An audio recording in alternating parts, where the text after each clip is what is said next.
Bismillahirrahmanirrahim. Assalamualaikum dear students. Welcome to AZ International Publishing House. Today we are going to discuss Mathematics Grade 3 Unit number 1, and Unit 1 is about whole numbers. Today our topic is estimation. What is estimation? आपने नाम तो सुना होगा estimation का। मैं एक छोटी सी example से स्टार्ट करता हूँ कि जब कभी आप ग्रोसरी ख़रीदने के लिए जाते हैं अपने वालिदैन के साथ, तो आपके वालिदैन जब ग्रोसरी ख़रीद लेते हैं, ये कुछ आइटम्स आप देख रहे हैं कार्ट में पड़ी हुई हैं, तो जब आप ख़रीदते हैं तो आप एक अंदाज़ा लगाते हैं कि कैशियर हमसे कितना बिल लेगा। उस अंदाज़ा लगाने को क्या कहते हैं? एस्टिमेशन कहते हैं। लिखा हुआ है we estimated our grocery bill before we go to the cashier. इसी तरीके से अगर फ़र्ज़ करें ये कोई स्टेडियम है, मैं आपसे पूछता हूं कि इधर कितने लोग थे। अगर आप किसी मैच को देखने के लिए किसी स्टेडियम में गए हैं तो मैं आपसे पूछता हूं उधर कितने अफराद थे, कितने लोग थे, तो आप एग्जैक्ट मुझे फिगर नहीं दे सकते। तो आप मुझे क्या कहते हैं? राउंडेड फिगर देते हैं, अंदाजन कोई नंबर बताते हैं कि भाई उधर इतने लोग होंगे। जैसा कि इधर लिखा हुआ है कि I estimated that there were 4000 पीपल। अब ये एस्टिमेटेड वैल्यू है, राउंडेड वैल्यू है, ठीक है, कि उस क्रिकेट स्टेडियम में 4000 लोग थे, 4000 पीपल थे। बात समझे?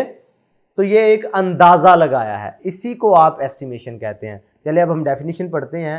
एस्टिमेशन मीन्स रफली कैलकुलेटिंग द वैल्यू, अमाउंट और साइज, ये एस्टिमेशन कहलाता है। ठीक है, वैल्यू का भी मैंने बताया आपको, अमाउंट का भी बताया, साइज का अगर देखो, आप कोई कपड़े खरीदने के लिए जाते हैं, क्लॉथ्स वगैरह खरीदते हैं ना, अपने शॉपिंग करते हैं ईद पे, तो अगर आप वालिदैन के साथ नहीं जाते तो आपके वालिदैन क्या करते हैं? अंदाजन एस्टिमेशन के लिहाज से आपके कपड़े खरीदते हैं कि क्या आया कि ये मेरे बच्चे को पूरे आ जाएंगे या नहीं। तो उधर भी क्या यूज़ हो रही होती है? एस्टिमेशन यूज़ हो रही होती है।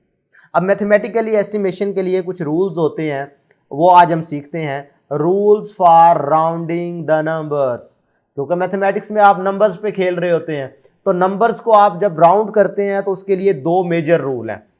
पहले वाला ये है कि अगर तो नंबर्स की जो प्लेस है, यानी जब भी आप कभी 2 डिजिट 3 डिजिट 4 डिजिट नंबर की बात कर रहे होते हैं, तो आप देखते हैं कि अगर मैं फ़र्ज़ करो 11 लिखता हूँ, 12 लिखता हूँ, इधर से लेकर मैं 20 तक वैल्यू लिखता हूँ, तो यहाँ पे 13 भी आएगा, 13 आएगा, 14 आएगा, 15 आएगा, 16 आएगा।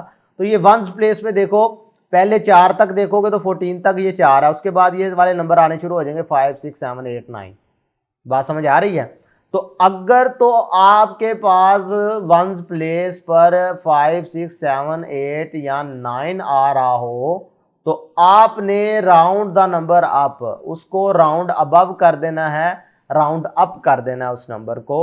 ये अब आपके लिए एक नई चीज़ है। राउंड अप क्या होता है और राउंड डाउन क्या होता है? राउंड द नंबर डाउन, ये दो चीज़ें मैं समझाता हूँ। पहले बात आज समझ लें, एग्जाम्पल देकर समझाऊंगा कि अगर 0 से लेकर 4 तक नंबर आए वंस प्लेस पर तो उसे राउंड डाउन करते हैं, और अगर 5 से लेकर 9 तक कोई नंबर आए तो उसे राउंड अप करते हैं। ये अब एग्जाम्पल देखें जी, ये लिखा है जी 38। इसको आपने अगर राउंड करना है नियरेस्ट 10, इधर 2-3 ऑप्शन होती हैं, नियरेस्ट 10 करना है, नियरेस्ट 100 करना है, नियरेस्ट 1000 करना है, लेकिन आपके लेवल पे नियरेस्ट 10 और नियर 100 है। तो मैं पहले आपको नियरेस्ट 10 का कॉन्सेप्ट करवाऊंगा, तो इंशाल्लाह नेक्स्ट वीडियो लेक्चर में नियरेस्ट 100 के बारे में भी हम इन डिटेल सीखेंगे। लेकिन ये वाले जो दो रूल है ना बेसिक, ये वही रहेंगे उस केस में भी, इस केस में भी। खैर, ये 38 देखते हैं। इसको अगर आप नियरेस्ट 10 देखना चाहो तो 38 की अगर मैं बात कर रहा हूँ तो 38 के अगर काउंटिंग इन टेंस करो आप, तो इसके करीब बनता है 30, यहाँ बनता है 40 भी। अगर आप टेंस में काउंट करते हैं 10 20 30 40 ऐसे ही आता है ना, तो ये कहीं उनके दरमियान में, इन्हीं दो टेंस के दरमियान में आ रहा है ना 38। अब आपने देखना ये होता है कि भाई ये इसकी वंस प्लेस देखो, इसकी वंस प्लेस क्या आ रही है? 8 है। तो ये हमने अभी देखा है कि 5 6 7 8 हो तो इसे राउंड द नंबर अप। ये वाली अगर ये चूज करोगे तो ये राउंड डाउन है, राउंड डाउन, और अगर ये चूज करते हो तो ये राउंड अप। इसका मतलब है अगर 38 की बात की हो तो इसके लिए टेंस प्लेस पे राउंडिंग क्या होगी? 40। इसी तरीके से नेक्स्ट एग्जांपल में लिया 33, तो अगर 33 की बात करें तो 33 के लिए भी काउंटिंग इन टेंस करो तो 30 आएगा या फिर 40। लेकिन अब आप कौन सा नंबर चूज करोगे, क्योंकि इसकी वंस प्लेस पे क्या आ रहा है, 3 आ रहा है ना, तो वंस प्लेस पे 3 आने का मतलब है ये नंबर राउंड डाउन हो जाना है। तो 33 के लिए बेस्ट ऑप्शन क्या होगी, 30, यानी ये इसके ज्यादा करीब है, ज्यादा करीब वाला नंबर चूज करना है। इसकी मैं एक एग्जांपल देता हूं कि जब कभी आप जाते हैं स्टोर्स वगैरह पे चीजें खरीदने के लिए, तो उन पे अक्सर ऐसा लिखा होता है 99 रुपीज, ठीक है, ₹99, लेकिन आप क्या उनको पे करते हैं, आप उनको 100 पे कर देते हैं। भाई 199 इक्वल तो नहीं होते, क्या ख्याल है, तो आप क्या करते हैं, उसको राउंडेड फिगर में दे देते हैं, ठीक है। या कई बार आपने ऐसा देखा होगा कि अगर आपके 91 रुपीज बने हैं किसी चीज के, तो दुकानदार आपसे कहेगा, शॉपकीपर कहेगा जी नहीं आप ना 90 रुपीज दे दें, राउंडेड फिगर दे दें। बात समझ आई। तो ये बेसिक रूल्स है राउंडिंग के। नेक्स्ट हम देखते हैं इन्हीं से related round of a number two nearest tense. Concept आपने वो जो दो बेसिक रूल समझे हैं वंस प्लेस वाले, वो अगर कॉन्सेप्ट समझ आ गया तो ये नंबर लाइन के जरिए भी हमने वैसे इसको समझाया हुआ है, तो ये आप कोशिश करें समझने की, तो इंशाल्लाह आसानी से समझ सकेंगे। भी अगर देखें हम 25 की बात करें तो 25 से ये जो पहले वाले नंबर हैं ये राउंड डाउन के लिए हैं। अगर इनमें से हुआ तो देखो, तो 25 की अगर बात करो तो 25 जो ज्यादा क्लोज होगा वो 30 के होगा, और इससे पहले वाले जितने भी नंबर है 24 ले लो, 23 ले लो, 22 ले लो, 21 ले लो, यहाँ ये किसके क्लोज होंगे, ये 20। यानी अगर इनमें से कोई नंबर आएगा 24 तक तो आपने उसे राउंड डाउन करना है, और 5 से ऑनवर्ड जितने भी नंबर आएंगे 29 तक फर्ज करो, तो अगर उनको राउंड करना पड़े तो आप क्या करेंगे, उसको राउंड अप करेंगे, यानी कि 30 के करीब राउंड करेंगे। तो मेन नियरेस्ट 10 का कॉन्सेप्ट मैं उम्मीद करता हूं कि आपको समझ आया है। आपने क्या करना होगा, वंस प्लेस चेक करनी है। वंस प्लेस में अगर 0, 1, 2, 3 या 4 हुआ तो इसका मतलब है आपने उसे राउंड डाउन करना है, और अगर वंस प्लेस में 5, 6, 7, 8, 9 हुआ तो फिर आपने उसे राउंड अप करना है काउंटिंग टेंस करके, ठीक है। तो ये बेसिक कॉन्सेप्ट है नियरेस्ट टेंस का। तो इसी से रिलेटेड हम एक्सरसाइज के कुछ क्वेश्चन करते हैं। तो एक एग्जांपल भी देख लो, 326 है, 326 को आपने नियरेस्ट टेंस करना है।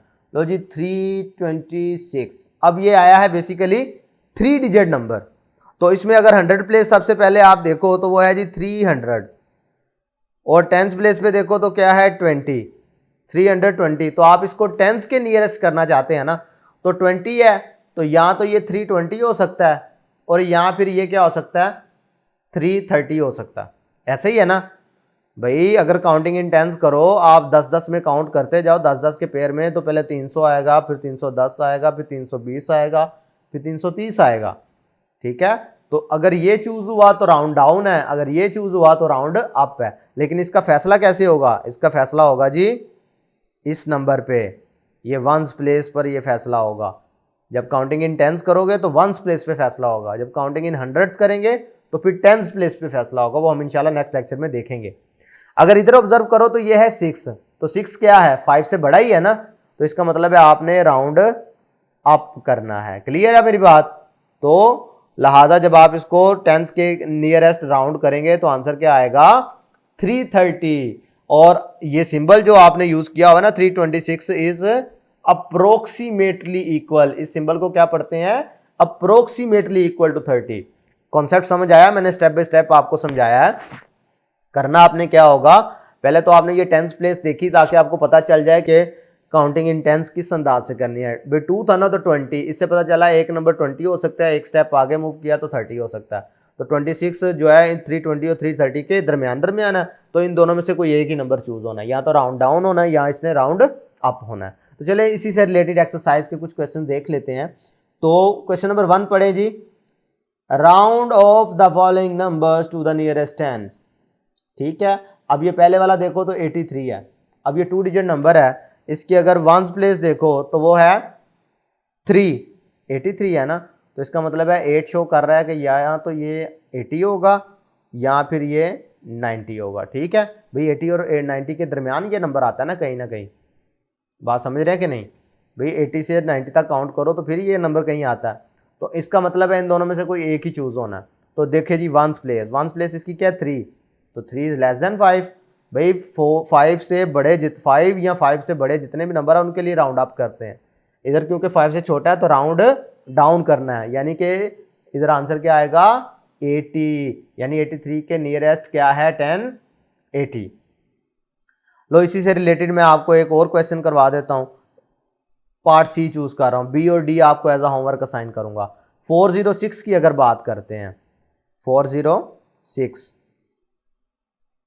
तो इसमें से अगर आप देखो तो ये 400 है, ये 10th प्लेस देखी तो ये 0 है, इसका मतलब है यहाँ तो ये 400 की तरफ जा सकता है, यहाँ फिर 410 की तरफ जा सकता है। भाई इन दोनों के दरमियानी कोई नंबर आएगा ना, काउंटिंग इन टेंस करो तो जिसकी 1st प्लेस चेक करते हैं। 1st प्लेस क्या है 6, जो कि ग्रेटर देन 5 है। इसका मतलब है आपने इस नंबर को राउंड अप करना है 410 पे, यानी 46 जो है वो अप्रोक्सीमेटली इक्वल क्या होगा 410 के। तो प्यारे बच्चों, आज के वीडियो लेक्चर में आपने एस्टिमेशन का कॉन्सेप्ट सीखा और हमने ये सीखा कि मैथमेटिकली किसी नंबर को नियरेस्ट 10 के कैसे राउंड करते हैं।